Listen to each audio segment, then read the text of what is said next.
So hello everyone, physical property of D block element के part 2 में आज हम डिस्कस करने वाले हैं वेरिएबल ऑक्सीडेशन स्टेट। ये जो डी ब्लॉक एलिमेंट्स है ना, ये बहुत अलग अलग तरीके की प्रॉपर्टीज शो करते हैं। ये एलिमेंट्स एक अच्छे कैटलिस्ट भी होते हैं। मतलब जो हम इससे पिछले वाले चैप्टर में केमिकल काइनेटिक्स के अंदर पढ़ के आए कि जो हमारी केमिकल रिएक्शन होती है उसकी rate of reaction I mean उसकी स्पीड कैसे हम उसको फास्ट कर सकते हैं। जैसे मान लो कि कोई भी रिएक्शन और हम चाहते हैं कि जल्दी से जल्दी हो जाए, तो उसके लिए हम कैटलिस्ट का यूज करते थे। तो वो कैटलिस्ट है ना, हमने एक याद होगा अगर किसी ने वीडियो देखा होगा, तो Fe का यूज किया था। तो जितने भी कैटलिस्ट होते हैं वो डी ब्लॉक एलिमेंट्स के ही होते हैं। और भी जो भी एलिमेंट्स कलर शो करते हैं in the presence of sunlight, photon का यूज करके, जो भी एलिमेंट क्या कलर शो करते हैं वो हमारे डी ब्लॉक के एलिमेंट से होते हैं। और भी इनकी बहुत सारी प्रॉपर्टीज होती है। डी ट्रांजिशंस करते हैं, कॉम्प्लेक्स कंपाउंड बनाते हैं। जैसे मान लो आपने कोई बहुत बड़ा सा कॉम्प्लेक्स सा कंपाउंड देखा होगा, फॉर एग्जांपल कोई भी ले लो आप। अब वैसे इससे अगले वाले चैप्टर में इन कॉम्प्लेक्स कंपाउंड के बारे में हम स्टडी करने वाले हैं। जैसे ये वाला हो गया, जैसे ये बहुत ही कॉमन एग्जांपल है। ये इस टाइप के कॉम्प्लेक्स कंपाउंड का कौन फॉर्मेशन करता है? डी ब्लॉक के एलिमेंट करते हैं। अब आज हम पढ़ने वाले हैं वेरिएबल ऑक्सीडेशन स्टेट। वेरिएबल का मतलब होता है कि जो ऑक्सीडेशन स्टेट होती है ना वो बदलती रहती है, चेंज होती रहती है। अब ये ऑक्सीडेशन स्टेट होता क्या है? सबसे पहला डाउट तो ऑक्सीडेशन स्टेट होता है क्या? देखो ऑक्सीडेशन स्टेट क्या होता है कि मान लो कोई भी एलिमेंट है, कोई भी एलिमेंट एक अपनी टेंडेंसी रखेगा कि या तो वो इलेक्ट्रॉन को लूज करेगा या गेन करेगा। इलेक्ट्रॉन लूज करता है मेटल, इलेक्ट्रॉन गेन करता है नॉन मेटल। जैसे मान लो कि सोडियम है। अब सोडियम का एटॉमिक नंबर 11 है और ये क्या करता है, एक इलेक्ट्रॉन को लूज करता है। इसकी टेंडेंसी होती है इलेक्ट्रॉन को लूज करना, क्योंकि ये मेटल है तो इसकी टेंडेंसी है इलेक्ट्रॉन को लूज करना। यहाँ तक आई बात समझ? तो अब इसने एक इलेक्ट्रॉन लूज किया तो इसका ऑक्सीडेशन स्टेट हो जाएगा +1। Na की ऑक्सीडेशन स्टेट +1 हो जाएगा। ऑक्सीडेशन स्टेट का यही मतलब होता है, देखो the D block element have a unique property of existing into a number of positive oxidation state. The charge obtained on any element, कोई भी एलिमेंट होता है आपके पीरियोडिक टेबल के, इतने सारे एलिमेंट अगर उन पे चार्ज आ जाता है तो उसका क्या मतलब होता है कि आफ्टर द लूज और गेन ऑफ इलेक्ट्रॉन चार्ज कब आएगा? या तो वो इलेक्ट्रॉन डोनेट करेगा तो पॉजिटिव चार्ज, एक्सेप्ट करेगा तो नेगेटिव चार्ज। तो या तो वो इलेक्ट्रॉन को लूज करेगा या गेन करेगा, उस पर चार्ज आता है किसी भी एलिमेंट पे, उसको अपन बोलते हैं ऑक्सीडेशन स्टेट, जिसको मैंने शॉर्ट फॉर्म में ओएस लिखा है, ऑक्सीडेशन स्टेट। यहाँ तक क्लियर? वेरिएबल ऑक्सीडेशन स्टेट का मतलब है कि जैसे एस और पी ब्लॉक के ग्राफ एलिमेंट की बात करोगे तो वो हर, जैसे मान लो Na, आप Na पे कभी +2 नहीं देख सकते। आप Na पे कभी +2 नहीं देख सकते क्योंकि जो सोडियम है वो कभी 2 इलेक्ट्रॉन डोनेट कर ही नहीं सकता, कभी 2 इलेक्ट्रॉन लूज कर ही नहीं सकता। उसकी टेंडेंसी एक इलेक्ट्रॉन लूज करना है। लेकिन डी ब्लॉक में ऐसा नहीं होता। डी ब्लॉक में बहुत सारी मतलब अपनी जो ऑक्सीडेशन स्टेट होते हैं उनके नंबर्स बदलते रहते हैं, +1 +2 +3 +4 +5 +6 +7। मतलब उनका ऑक्सीडेशन स्टेट बदलता रहता है, कोई फिक्स नहीं है। कोई फिक्स नहीं है कि आपके आयरन पे, जैसे मान लो ये आयरन है, कोई फिक्स नहीं है कि आपके आयरन पे +2 आएगा, कोई फिक्स नहीं है आपके आयरन पे फिक्स है Fe+3। जैसे यहाँ पे सोडियम अपना फिक्स है +1, वैसे आयरन में +2 +3 फिक्स नहीं होता। आयरन में +2 भी होता है ऑक्सीडेशन स्टेट, +3 भी होता है। वैसे मैग्नीज है, मैग्नीज का +2 भी होता है, +3 भी होता है, +5 +6 +7 तक जाता है। मैग्नीज सबसे ज्यादा ऑक्सीडेशन स्टेट शो करता है। और ये जो क्वेश्चन है ना कि हाईएस्ट ऑक्सीडेशन स्टेट कौन शो करता है, ये बोर्ड एग्जाम में पूछा गया है। शॉर्ट क्वेश्चन में आपके बोर्ड एग्जाम में पूछा गया क्वेश्चन है, बहुत ज्यादा जरूरी क्वेश्चन है, ठीक है।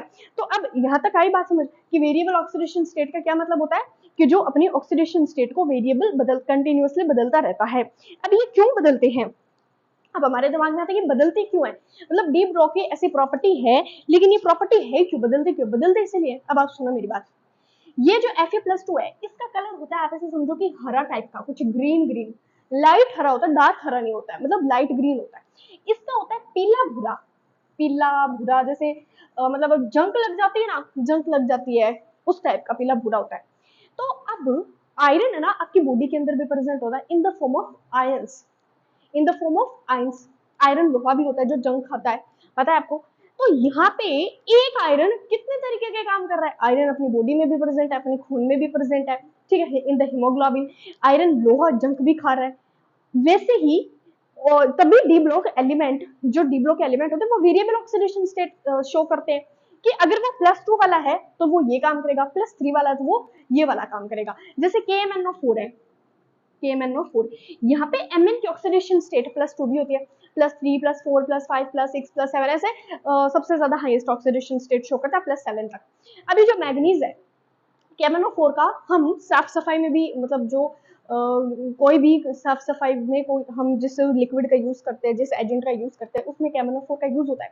तो यहाँ पे मैग्नीज साफ सफाई में भी काम आ रहा है। अब जिसने मेरा इंट्रोडक्शन वीडियो देखा होगा, मैग्नीज और में भी काम आता है, बहुत सारी चीजों में काम आता है। वैसे ही मैग्नीज की अलग अलग आयंस की प्रॉपर्टीज के लिए वो अलग अलग उसके यूजेस होते हैं। इसीलिए जो डी ब्लॉक एलिमेंट होते हैं उनके पास ऐसी टेंडेंसी होती है कि वेरिएबल ऑक्सीडेशन स्टेट शो करते हैं।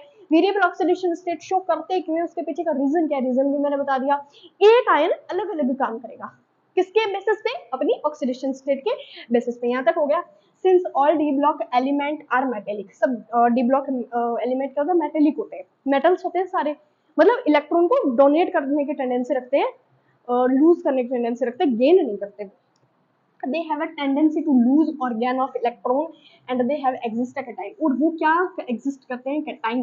कैटाइन होता है, जैसे मान लो कि कैटाइन होगा पॉजिटिव, जैसे यहाँ पे सोडियम था न्यूट्रल है, लेकिन इसने एक इलेक्ट्रॉन लूज किया, पॉजिटिव चार्ज आ गया। अब पॉजिटिव चार्ज आ गया, पॉजिटिव चार्ज को ही कैटाइन कहते हैं। एनाइन का मतलब होता है नेगेटिव। क्लियरली विजिबल और नॉट? One second. यहाँ पे एनाइन का मतलब होगा जैसे Cl नेगेटिव, ये Cl है न्यूट्रल और ये एनाइन बन गया क्योंकि Cl ने कहीं ना कहीं से इलेक्ट्रॉनों को अपनी तरफ गेन किया, अपनी तरफ खींचा है। ठीक है, तो यहाँ पे Cl क्या हो गया, एनाइन बन गया। पॉजिटिव कैटाइन पॉजिटिव होता है, एनाइन नेगेटिव होता है। सो नेक्स्ट क्या क्या क्या कहा है कि in D block element series as we move from left to right, period में लेफ्ट टू राइट मूव करते हैं, ग्रुप में up to down, top to bottom या अप टू डाउन। ठीक है, पीरियड में लेफ्ट टू राइट। अब क्या कहा है कि in D block element series as we move from left to right the oxidation state increases. जब हम लेफ्ट टू राइट की तरफ मूव करते हैं तो हमारी ऑक्सीडेशन स्टेट इंक्रीज होती है। कैसे होती है, चलिए मैं आपको लिख के दिखाती हूँ। चलिए मैं आपको अच्छे से समझा देती हूँ, हर किसी के आपके लिए एक अच्छा नोट्स बन जाएंगे। फिर देखते हैं कि increases become maximum at center and then decreases, this is because is the number of unpaired electron. आइए मैं इसको अच्छे से लिख के समझाती हूँ। तो अब जैसा कि आप देख सकते हैं, मैंने लिखा है इनके वेरिएबल ऑक्सीडेशन स्टेट। तो हमने क्या देखा कि जब हम मूव करते हैं लेफ्ट टू राइट तो ऑक्सीडेशन स्टेट इंक्रीज होती है, increase becomes maximum at centre, at centre तक तो इंक्रीज होगी, उसके बाद एंड देन डिक्रीजेस, फिर धीरे धीरे वो डिक्रीज होने लगते हैं। This is because is the number of unpaired electron the oxidation state become high. जैसे जैसे अनपेड इलेक्ट्रॉन की संख्या कम होने लग जाएगी वैसे ही जो हमारा ऑक्सीडेशन स्टेट है वो बिकम हायर हो जाएगा। At the pairing start the number of oxidation start decreasing. जैसे पैरिंग स्टार्ट हो जाएगी, अब जैसे कि जिंक का ऑक्सीडेशन स्टेट मतलब एटॉमिक नंबर 30 होता है तो उसका जो डी ऑर्बिटल वो पूरा फुल्ली फिल्ड होता है। कॉपर का 29, सिर्फ एक इलेक्ट्रॉन की कमी होती है। निकल 28, 2 इलेक्ट्रॉन की कमी। कॉपर 27, तो 3-4 इलेक्ट्रॉन की कमी। आयरन 26, तो 4 इलेक्ट्रॉन की कमी। मैग्नीज सबसे ज्यादा शो क्यों करता है, क्योंकि उसके पास 5 इलेक्ट्रॉन की कमी होती है। अब जितनी ज्यादा कमी, जैसे देखो लेफ्ट टू राइट जाने पे मैग्नीज अगर अपन इस साइड जाएंगे iron cobalt nickel copper zinc की तरफ तो पैरिंग धीरे धीरे स्टार्ट होगी। जैसे पैरिंग स्टार्ट होगी नंबर ऑफ अनपेड इलेक्ट्रॉन कम होगी, हमारा ऑक्सीडेशन स्टेट नंबर भी कम हो गया। अब स्कैंडियम +3 शो करता है और यहाँ पे जो मैंने नीचे लिखा है वो है कॉमन, कि कॉमनली कौन सा एलिमेंट कितनी शो करता है। स्कैंडियम एक ही ऑक्सीडेशन स्टेट शो करता है वो है +3 और कॉमन में भी +3 ही करता है। टाइटेनियम +2 भी करता है, +3 भी करता है, +4 भी, कॉमनली +4 करता है। कॉमन देखने को यही मिलता है। और वी वेनेडियम +2 +3 +4 +5 कॉमनली +5 करता है। क्रोमियम +2 +3 +6 कॉमनली +3 +6 करता है। अगर किसी बच्चे को इन सब के यूजेस देखने की, इन सब के यूजेस हमारी डेली लाइफ में कहाँ हमारे डेली लाइफ में आते हैं। ठीक है, आप वो इंट्रोडक्शन वीडियो देख लो मेरा जाके। क्रोमियम का +2 +3 +6 एंड कॉमनली +3 +6 होता है। मैग्नीज +2 +3 +4 +5 +6 +7 कॉमन होता है +2 +4 एंड +7। जैसे आयरन का मैंने बताया +2 +3 एंड +6 कॉमन +2 एंड +3 देखने को मिलता है जैसे हमारे ब्लड में। एंड आयरन जो लोहा जो जंक खाता है। ठीक है, उसके बाद कोबाल्ट +2 +3 +4 कॉमनली +2 एंड +3। निकल +2 +3 +4 कॉमनली +2।